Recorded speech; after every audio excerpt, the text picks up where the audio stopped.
60 రోజుల్లో మీతో ఇంగ్లీష్ అద్భుతంగా మాట్లాడిస్తాం. వెంటనే కాల్ చేసి జాయిన్ అవ్వండి.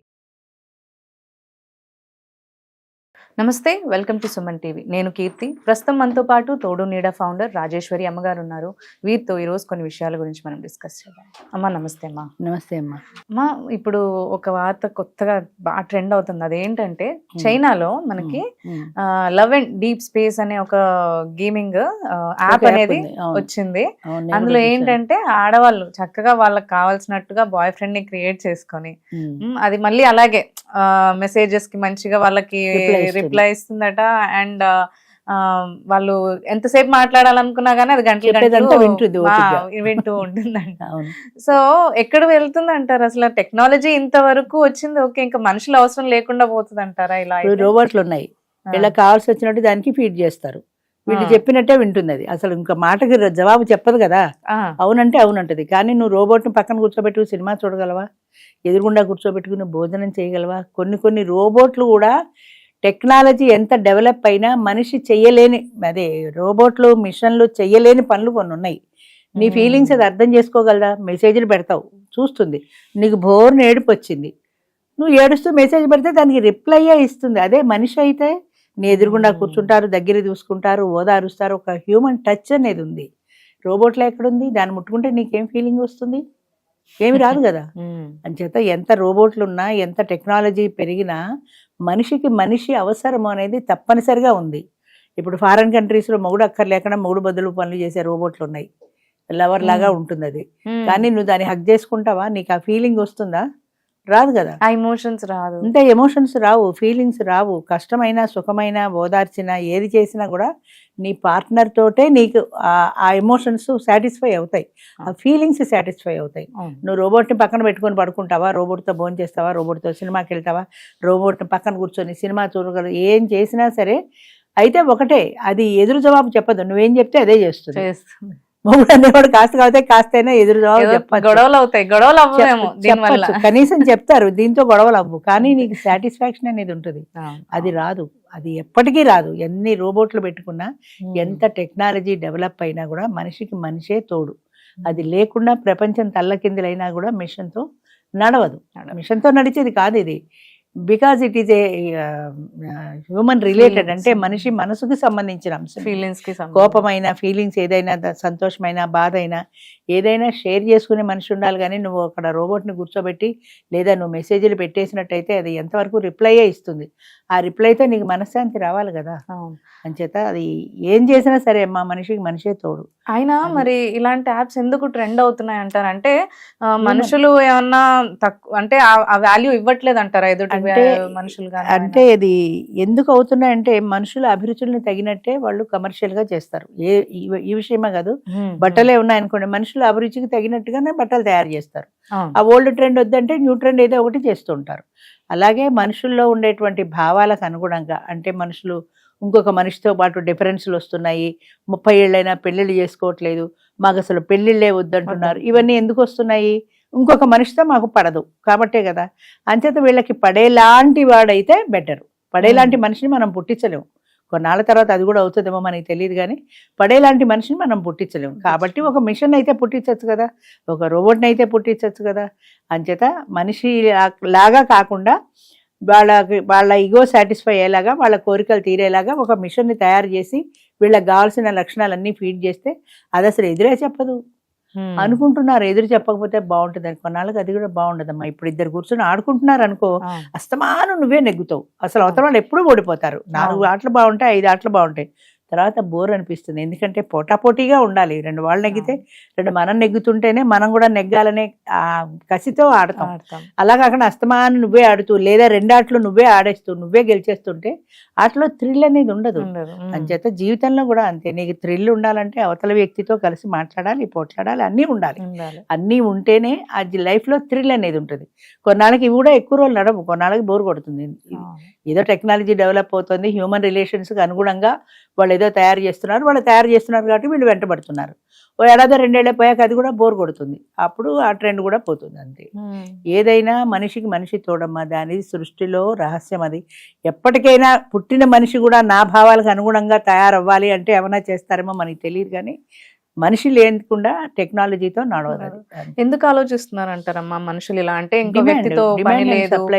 Demand and supply theory. మనుషులు ఎలా ఉన్నారంటే, నాకు ఇప్పుడు 50 ఏళ్ళు వచ్చి మా వాళ్ళు కూడా నా మనసు ఎరిగి మసులుకోవాలి అవతల వాడు అంటారు.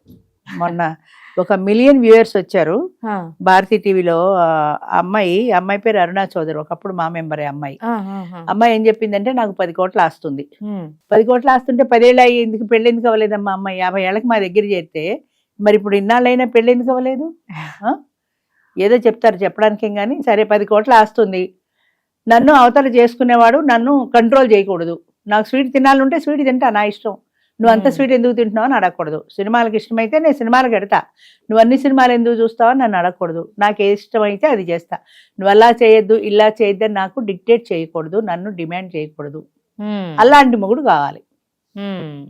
ఎక్కడైనా సృష్టిలో దొరుకుతాడా అసలు? మరి ఏం చెప్పాలి? 55 ఏళ్ళు 60 ఏళ్ళు వచ్చి నాకు 10 కోట్ల ఆస్తి, మరి ఎందుకు ఎవడు నీకు దానికి తగ్గట్టు పెళ్లి చేసుకోలే అంటే నీ డిమాండ్ చూసేటప్పటికే వాడికి భయం వేసింది. ఈ అమ్మాయిని మనం చేసుకోలేమనుకుని వదిలేస్తున్నారు. చూడడం మాత్రం మిలియన్ వ్యూస్ చూశారు, ఒకళ్ళు ఇద్దరు కాదు. దాన్ని పిచ్చిదాన్ని అనుకొని చూసి నవ్వుకొని పెట్టేస్తారు అంతే. చూడడంతో అయిపోదు కదా. మిలియన్ వ్యూస్ చూసినప్పుడు ఈ మిలియన్లో ఒక్కడైనా నీకు ఫోన్ చేసి చెప్పాడా నేను చేసుకుంటాను నేను రెడీ అని? ఎందుకు? మాకు కూడా వస్తుంటాయి అప్పుడప్పుడు. నిన్ననే పెట్టాడు వాడు ఎవడో, ఒక విఐపి లేడీకి వాడు తోడు ఉంటాడట. ఆవిడ మళ్ళీ విఐపి అయి ఉండాలి. అప్పుడప్పుడు మాకు కూడా మీటింగ్లోకి వస్తూ ఉంటారు. నేను ఇల్లరికి మెడతానంటాడు ఒకడు. ఇల్లరికి వెళ్ళడం అంటే అసలు వాడికి ఏమిటో తెలియదేమో అనుకుంటా. అంటే ఆవిడ పోషిస్తుంది, అదొకటే తెలిసింది, పోషిస్తుంది. రేపొద్దున నేను అడిగాను వాడు కూడా, నేను ఇల్లరికి మెడతానంటే అది గదిలోకి ఎవరితోటో వెళ్తే నువ్వు బయట కూర్చుని కుక్క కాపలా కాయాలి, కాయగలవా? నీ పెళ్ళాం అని నీకు రోషన్ రాదా? ఎందుకు వచ్చిన బతుకయ్యా అది? అంచేత అది కేవలం ఊరికే ఇగో విఐపి పర్సన్ ఉమెన్కి హెల్పర్గా ఉంటాను, భర్త లేని వారికి తోడుగా. పర్సనల్ హెల్ప్ తోడు, పర్సనల్ హెల్ప్ ప్లస్ తోడు. అది గిన్నెలు తోమంటది, తోముతావా? అంటే చేయమంటది, చేస్తా. మరి మనిషిని పెట్టుకుని వాడు మెయింటైన్ చేస్తున్నప్పుడు ఊరికే ఎందుకు పెట్టుకుంటుంది? ఇవన్నీ చేయాలి కదా, ఏమన్నా పడాల్సిందే కదా. తిడితే పడాలి, కొడితే పడాలి. అది ఇస్తే డబ్బులు ఇస్తే ఖర్చు పెట్టుకోవాలి, లేకపోతే లేదు. ఉన్న 2 జతలు చాలే నోరు మూసుకుని అవే ఉతుక్కుని వేసుకుంటే అవే వేసుకోవాల్సిందే. అదేం బతుకమ్మ అసలు? అదే మరి. అంటే వాళ్ళ అభిమానాన్ని, ఆత్మ అభిమానాన్ని కూడా చంపుకొని బతుకుతున్నారు. అందుకంటే కూలి పని చేసుకో బతకటం మన ఇష్టం ఉన్నట్టు ఉండొచ్చు, స్వేచ్ఛగా స్వతంత్రంగా ఉండగలుగుతాం కదా. స్వాభిమానం అనేది పోయిందమ్మా అసలు. అభిమానము, రోషము ఇలాంటివన్నీ చచ్చిపోతేనే ఇలా చేస్తారు. మెటీరియలిస్టిక్ అయిపోతున్నారు. ఎవరో ఒకళ్ళు ఫుడ్ పెడితే చాలు అనుకుంటున్నాడు, కానీ ప్రాక్టికల్ గా నడవదు అది. ఫుడ్ పెట్టిన తర్వాత అక్కడితో ఆగదు. ఆమె చెప్పినట్టు నువ్వు నోరు మూసు చెబితే బయటికి పొమ్మంటుంది. అదే ఎవరైనా అంతే కదా. అలాగే ఇప్పుడు నాకు 10 కోట్లు ఉన్నాయంటే 1 కోటి రూపాయలు వాడికి ఇస్తావా? ఇవ్వవు కదా. నీ డామినేషన్ అంతా వాడు భరించాలి కదా. అంచేత ఇవన్నీ అసలు ఆశ్చర్యం ఏంటంటే, ఇక్కడికి వచ్చి 4-5 ఏళ్ళు అయ్యి ఈ డిమాండ్లకు ఎవరు ఒప్పుకోక, పైగా మా దగ్గర ఉండగా చెప్పింది నాకు బాహుబలి లాంటి వాడు కావాలి, ప్రభాస్ లాంటి వాడు కావాలి. 50 ఏళ్ళకి 50 దాటిగా కదా మా దగ్గరికి వస్తుంది. ప్రభాస్ వయసు ఎంత? వాడు 30s లో ఉన్నాడు. పోనీ 30 కాదనుకో, 50 అయినా ప్రభాస్ లాంటి వాడు కావాలి అని నువ్వు అడిగినప్పుడు, ప్రభాస్ పర్సనాలిటీ లాంటి పర్సనాలిటీ నీకు కావాలన్నప్పుడు నీ పర్సనాలిటీ ఎలా ఉంది? అద్దంలో చూసుకున్నావా ఒకసారి? వయసు పక్కన పెట్టు, అంత బాగుండి అంత పర్సనాలిటీ ఉన్న వ్యక్తి నిన్ను చేసుకుంటాడా? అసలు నిన్ను చేసుకుంటాడా? నీ ముఖం ఎప్పుడైనా అద్దంలో చూసుకున్నావా? అది లేదు, నాకు కావాలి అంతే. అయిందా? అవదు. ఇలాంటి అతి కోరికలు ఉన్న వాళ్ళకి ఎప్పటికీ అవదు. పైగా ఆవిడ సంగతి నాకు తెలుసు, నన్ను అడిగితే నేను చెప్తాను. అదేదో వ్యూస్ వచ్చాయని ఆయన పెట్టాడు, కానీ ఆమెకి సిమ్ రీఛార్జ్ చేస్తేనే ఎవరితోనే మాట్లాడుతుంది. ఒక మగవాడు ఆవిడతో మాట్లాడాలంటే సిమ్ రీఛార్జ్ చేయించారు, దానికి కూడా డబ్బులు లేవు, గతి లేదు. 10 కోట్లు ఉన్నాయి.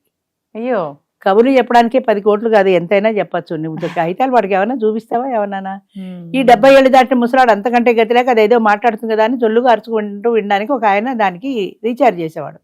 రీఛార్జ్ చేస్తే అది మాట్లాడుతుంది. ఈ రీఛార్జ్ చేస్తే మాట్లాడితే నీకు ఏం కడుపు నిండింది? దానివల్ల నీకేం ఉపయోగం? నువ్వేమన్నా పెళ్లి చేసుకుంటావా? నిన్ను చేసుకోదు 70 ఏళ్ల వాడిని. మరి ఇంకెందుకు ఆ మాటలు? దానివల్ల నీకు ఏమి సాటిస్ఫాక్షన్ వచ్చిందంటే పిచ్చి, అంతే. ఎవడ పిచ్చి వాడికి ఆనందం.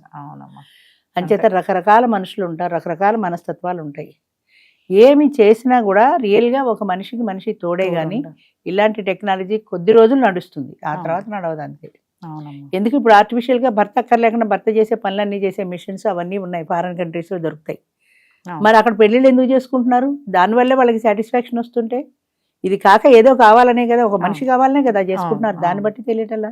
అవును. టెక్నాలజీ కొంతవరకే ఉపయోగించుకోవాలమ్మా. అది దాటి ఆ పరిధి దాటి పెడితే ఇలాంటి నష్టాలే వస్తాయి. ధన్యవాదాలు. Thank you.